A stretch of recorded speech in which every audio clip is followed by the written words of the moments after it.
Привет, я Don't Know, и как вы поняли по названию или по крутому небу на заднем плане, это будет лютое прохождение майна, но с модами. Поэтому, короче, у меня нет сценария, поэтому мы начинаем. Приятного просмотра. Первое, что нужно сделать, так это установить все, что нам нужно, и создать новый мир. Надеюсь, что мой комп не против. Стоп, что? Миры, использующие экспериментальные настройки, бла-бла-бла.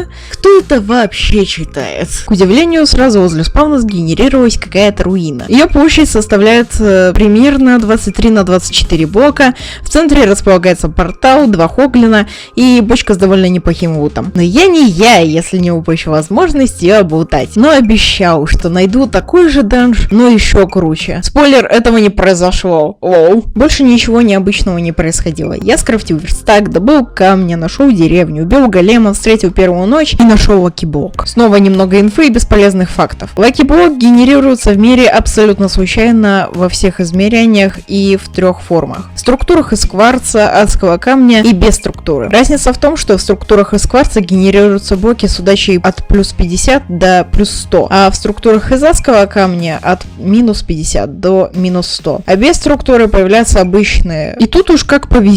Собственно, сломав его, мне выпало много цветов, что было не особо-то и нужным. Я хотел уже продолжить свой путь вновь, но буквально в паре блоков от предыдущего лаки-блока сгенерировался еще один. Вот так же был бесполезным, однако динамит я все-таки забрал. Мне слишком везет на лаки-блоки, так же, как и ненужные мне вещи. Но это хотя бы еда, так что...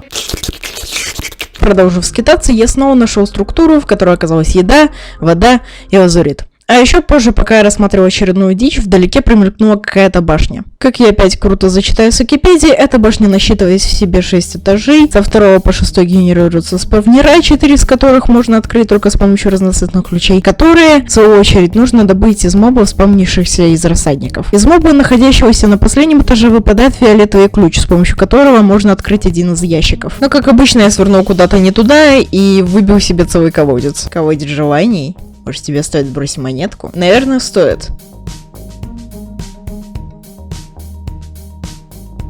Или нет. В любом случае, хорошо, что я перестраховался. Так бы я уже сдох, а оказался на самом краю мира. Что было бы не очень весело. Когда прошлый я шел в эту башню, он, видимо, не слушал моих объяснений по поводу того, что его ждет, поэтому поплатился. Сразу же он сдох пару миллиардов раз, потому что, не догадался поставить перед собой 2 блока и атаковать так. Эх, я так разочарован в тебе. Конечно же, вы ждете мою мега крутую речь и кучу объяснений о мобов, которые тут обитают. Так что погнали.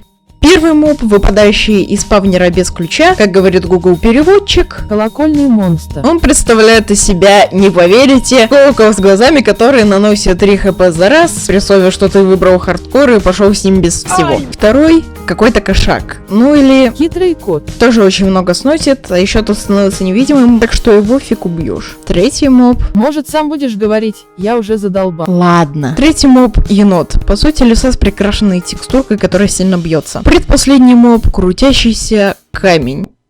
Просто камень. Ну, типа он, это самое, крутится, и все, вы что еще хотели? И, наконец, Рагнарок. Как я погуглил, конец света или гибель богов в германо-скандинавской мифологии. Представляет из себя постоянно вращающееся вокруг своей оси, опять же, не наносящее урон существо, как по мне, смахивающее на голема. Вот вам краткий пересказ этого великого ужасного месива.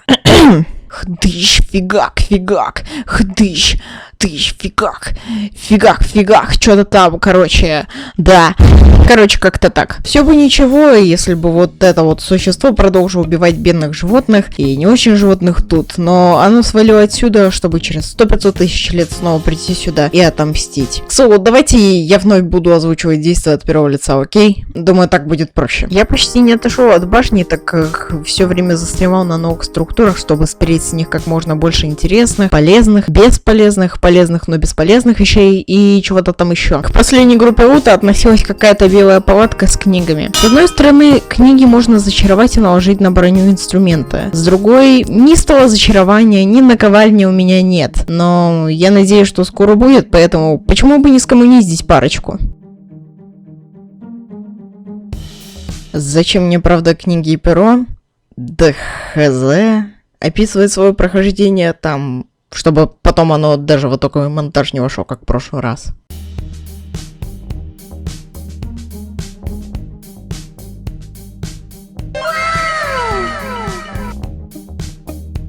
Снова, когда я кружил по этой местности, я наткнулся на деревню и спавнер кадавров, располагающийся возле нее. К слову, кузница в этой деревне меня приятно удивила алмазами и броней. Также возле нее обосновался пустынный храм, в котором оказалось золотое яблоко, книга на небесную кару 3 и пару изумрудов. Короче, все подозрительно отлично. Далее, среди привычных мест генерировалась структура из дерева, где обычно можно найти золотую или лазуритную руду. Как оказалось, не только. Позже вы поймете, что я имею в виду. Are you kidding me?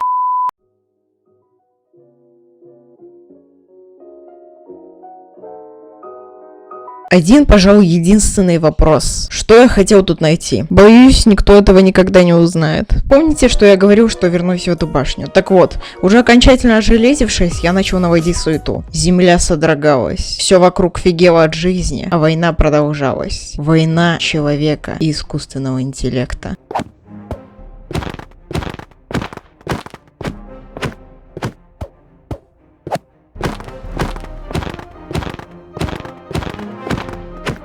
И этим все сказано.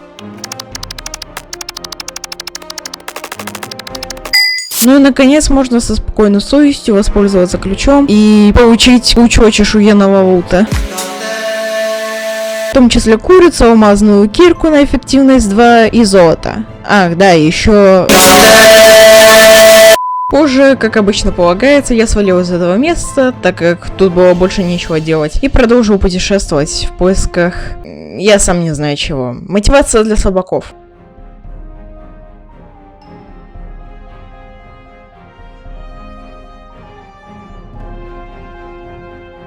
Скажу честно, об этих тотемах я хотел рассказать еще на 4-й минуте. Если верить книге с гайдами, это какие-то странные штуки, совершающие странные действия, если рядом находится игрок, либо моб, либо сущность. Весь тотем состоит из одного блока проклятой плитки, примерно 5 блоков проклятого тотемного шеста и головы. Ее также можно добыть киркой на шелковое касание и использовать вновь. Есть 5 видов этих голов. Голодная, которая атакует, жуткая, которая создает мутации, некротическая, позволяет некоторым мобам не гореть на солнце. Бурная дает плавное падение, подбрасывает мобов вверх. И душепожирательная, по сути, такая же, как и голодная. Что ж... Texas, what you say? Are you whistling in the dark just to scare the ghosts away? I know there's something following me that I can't see.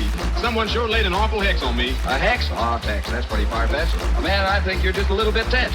If you'd have got a load of what I saw last night, you'd have passed the Yankee Clipper on its maiden flight. Last night I saw up on the stairs a little man who wasn't there. He wasn't there again today. Oh, how I wish he'd go away. When I came home last night at 3. Проклятое кладбище — структура, состоящая из некротических тотемов вокруг и темного обелиска в центре, под которым спрятан сундук с мегалутом. Именно обелиск спавнит зомбаков, которых мод называет хаскаровыми. Англоговорящие, не бейте ПЖ. Вообще, это те же обычные зомби, но с другой текстурой, звуками и наличием брони из кольчуги, железа или кожи. Из них выпадает не только что из обычных зомби, но еще и железные наггетсы, что, возможно, окажется полезным для создания фермы железа, если под рукой нет жителей. Собственно, я не стал долго задерживаться тут и быстренько свалил, из-за чего я нашел деревню, выбил бутыльки, разбив которые в зависимости от удачи может выпасть что-то из этого списка. Также облутал пару структур, встретил метеорит с обсидиана, получил ачивку, увидел еще одну башню со спавнерами, решил пойти по второму кругу и получил золото, зачарованный трезубец, кирку, свинину и огненные палки. Опа, и в ад идти не придется. Затем в том же болоте, где стояла башня, сгенерировался голубой гриб, который издалека похож на алмазную коробку. Выбил маяк из лаки-блока, пытался подстрелить какого-то челика с палкой в крутой башне. Мне впервые не повезло, и лаки-блок заспавнил ловушку из лавы, благо из которой удалось выбраться. И в конце концов, все пришло к тому, что бог Майнкрафта послал меня разбираться с каким-то неведомым мне боссом. Ну, на этом все. До глубины моего дебилизма прошу прощения у всех людей, которые меня смотрели и ждали видосов целых 2 месяца. Еще раз сильно каюсь за эту ситуацию. Было много событий, которые предотвращали делание этого видоса, который, я надеюсь, поднял вам настроение. Любите себя, играйте в симулятор деда, ну и пока.